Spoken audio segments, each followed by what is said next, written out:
Was Jessica Simpson's chicken of the sea moment real? This is another thing I get asked all the time. Did she really not know that she was eating tuna? So let's get into this. To me, it's always been so obvious that this is real. Like, they are so authentic in this scene.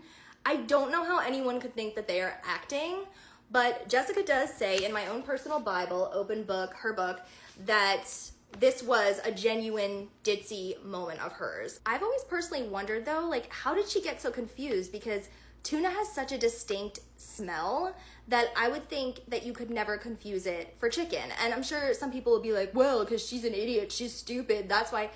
The woman owns $1 billion company, let's get real here, she's not stupid, right? So I'm just like, what confused her so much? And when I was talking about it on my podcast episode, I had my guests on, Derek and Amanda, and they solved the mystery for me once and for all. They pointed out that canned chicken has the same preservatives as canned tuna, so it kind of smells the same and even like tastes the same a little bit.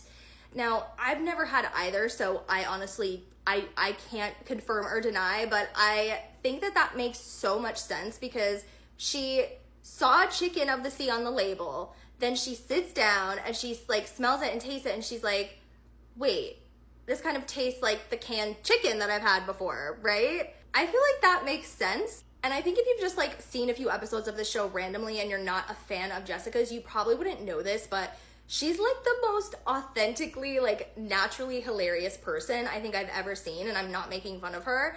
I'm laughing with her because I think she's just like, she doesn't fully think something through before she says it.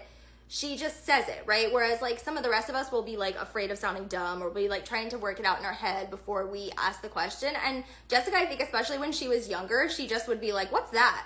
And I actually think that's a sign of confidence, right? Like smart people ask questions and they're not afraid to look stupid because they know they're not. So that's my 2 cents on this scene.